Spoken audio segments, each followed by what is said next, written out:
अस्सलामुअलैकुम, कैसे हैं आप सब लोग। बकरीद की हो रही है बहुत ज़ोरों शोर से तैयारियां और मैं आ गई हूं आपके साथ एक बहुत मज़ेदार सी रेसिपी के साथ। जी हाँ, देख तो रहे होंगे आप लोग, मटन चॉप्स, मटन चाप भी जिसको कहा जाता है, कोई मटन चॉप्स भी कहता है, आप इसे कुछ भी कहें। बकरीद के गोश्त में भाई चाहे वो मटन चॉप्स हो या मटन चाप हो, बहुत जायका रखा है अल्लाह ताला ने।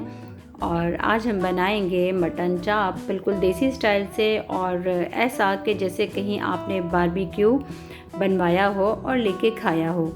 तो आप इसकी आवाज़ भी सुन सकते हैं, कितनी कोई क्रिस्पी है।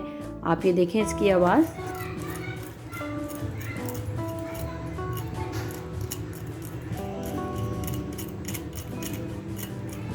हाँ जी, तो सुनिए आपने इसकी क्रिस्पनेस कितनी ज़्यादा क्रिस्पी हैं। इंशाल्लाह आप बनाएं और ख़ूब सारा दाद और प्यार मिलेगा इस बकरीद पे आपको आपके घर में। तो चलें किचन में। सबसे पहले मैंने लिया है एक पैन, और मैं तकरीबन 750 ग्राम के करीब मटन चाप का इस्तेमाल कर रही हूँ, जिसको उर्दू में 3 पाव कहा जाता है। 3 पाव मैं मटन चाप का इस्तेमाल करूँगी। मैंने अच्छे से धो लिया था, वॉश कर लिया, इनका सारा पानी निकाल लिया है और हम इसको उबालेंगे। मैं प्रेशर कुकर का इस्तेमाल बिल्कुल नहीं करती। आप लोग जानते हैं मैं कभी भी कोई चीज़ प्रेशर कुकर में नहीं बनाती, आप चाहें तो यूज़ कर सकते हैं। मैं इसको पैन में बॉईल करूँगी और उसके बाद गया इसके अंदर 2 टेबलस्पून के करीब अदरक लहसुन, और उसके बाद जाएगा इसके अंदर एक छोटा, जिसको कहा जाता है छोटा सा, छोटू मोटू सा 1 टीस्पून नमक, और ये हाफ़ टी स्पून के करीब जाएगी इसके अंदर रेगुलर पिसी लाल मिर्च, और तकरीबन 3 से 3.5 कप जाएगा इसके अंदर पानी। तकरीबन मैं इसको पकाऊंगी 30 to 35 मिनट, और चाप ज़रा जल्दी से गल जाती हैं। प्रेशर कुकर नहीं है तो तकरीबन आधा घंटा तो लगेगा इसको बॉयल होने में। अब हम रख देंगे इसको पकने के लिए, और मैं मिलती हूँ आपसे 5 मिनट बाद। उबाल इसके अंदर आ गया है, आप देखें, और इसने पकना स्टार्ट कर दिया है। हम अच्छे से पानी के साथ चाप को मिक्स कर लेंगे, और उसके बाद मैं इसको दोबारा पकने के लिए तकरीबन मैं आधे घंटे के लिए अब रख दूँगी। और आधा घंटा हो गया था, पानी अब थोड़ा रह गया है, और अल्हम्दुलिल्लाह माशाल्लाह मटन चाप जो है वो बिल्कुल गल गई हैं। तो मैं इसकी आंच को बिल्कुल तेज़ कर दूँगी ताकि ये जल्दी से सारा पानी जो है वो बिल्कुल ड्राई हो जाए। देखें जी, पानी हो गया है सारा खुश्क। इसमें कोई झंझट झमेला नहीं है, जल्दी से ये बन जाने वाली चाप है। सिर्फ वो बॉइलिंग का जो प्रोसेस है वही है, अदरवाइज़ इसके अंदर आपको बहुत ज़्यादा कोई टाइम नहीं लगेगा। और ये चाप हमारी हो गई है बिल्कुल ठंडी। अब हम इसकी मैरिनेशन स्टार्ट कर लेते हैं। तो जी चले चल के देखते हैं हमें जो मैरिनेशन के लिए चीज़ें चाहिए। सबसे पहले लिया मैंने एक डिश, और उसके अंदर तकरीबन जाएगा आधी प्याली के करीब दही, 8 से 10 टेबलस्पून के करीब दही, और 1 टेबलस्पून भुना हुआ बेसन। बेसन आपने भुना हुआ ही लेना है। 1 टेबलस्पून गया भुना हुआ बेसन, और उसके बाद जाएगा इसके अंदर 2 टेबलस्पून भर के कॉर्नफ्लोर। आप अरारोट का पाउडर भी यूज़ कर सकते हैं, चाहें तो चावल का आटा भी, सबका काम एक ही होता है। 2 टेबलस्पून कॉर्नफ्लोर के बाद जाएगा इसके अंदर 2 छोटे वाले टीस्पून जाएंगे भुने कुटे धनिए के।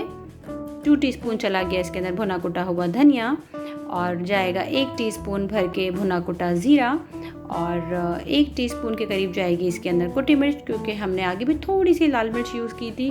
और ये गई इसके अंदर 1 टीस्पून हल्दी, टर्मरिक, और ये गई इसके अंदर कश्मीरी लाल मिर्च तकरीबन 1/4 टीस्पून के करीब।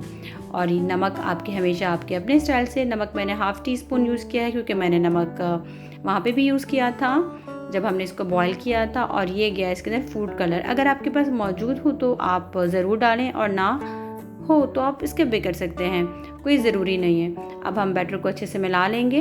अच्छा, मुझे ये थोड़ा काफ़ी थिक लग रहा है, तो मैं इसके अंदर पहले मिलाती हूँ। अगर ये नहीं मिलता तो मैं इसके अंदर 2 से 3 टेबलस्पून के करीब पानी ऐड करूँगी। बैटर काफ़ी अभी थिक है, तो हम इसके अंदर ऐड करेंगे 2 टेबलस्पून पानी, और इसको अच्छे से मिला लेंगे बिल्कुल कि सब चीज़ें एक जान हो जाएं और किसी किस्म के लम्स ना रहें इसके अंदर। और अब जाएगा इसके अंदर हाफ़ नींबू का रस। जी, नींबू आपने लास्ट में ही ऐड करना है, जब मसाले सारे लिक्विड में अच्छे से मिल जाएं। नींबू को भी हम अच्छे से मिला लेंगे, और जो मटन चाप हमारे पास बॉयल हुई भी हैं वो हम आप चाहें तो 1 बाय 1 भी इसके अंदर मैरिनेट करके फ्राई कर सकते हैं बैटर के अंदर, और आप चाहें तो सारी एक साथ, लेकिन मैं सारी मटन चाप को एक साथ अच्छे से मिला लूँगी और उनको फ्राई करेंगे हम। मैंने पहले ही कढ़ाई में तेल गरम करने रख दिया था और ये चाप जो है मसालों में अच्छे से लग गई है, सारे मसाले मिल चुके हैं। और चलते हैं अब इसके फ्राइंग की तरफ। कढ़ाई में तेल गरम तकरीबन हो गया है, मैंने पहले ही रख दिया था इसको गरम करने के लिए। ये ज़रा खुले पैन में तली जाएगी। आप बबल्स देख रहे हैं, बबल से अंदाज़ा हो रहा होगा कि कितना गर्म ये ऑयल है। एकदम से बहुत खोलते हुए ऑयल में आपने नहीं डाल देना है कि जाते ही कहीं चाप जो है वो जल जाए। बेशक वो पकी हुई हैं, लेकिन हमने इसको मीडियम टू लो फ्लेम पे फ्राई करना है। आप ये देखें कितनी खूबसूरत और प्यारी सी चाप फ्राई हो रही हैं, गोल्डन गोल्डन सी आपको नज़र आ रही होंगी कि ऑयल के झाग में से भी इसका कलर कितना प्यारा नज़र आ रहा है माशाल्लाह से। आप इस रेसिपी से जब बनाएंगे ना, यकीन जानिए आपकी फैमिली आपको बहुत बहुत बहुत ज़्यादा थैंक यू कहेगी कि भाई आपने हमारी बकरीद को इतना चटपटा और लजीज बना दिया।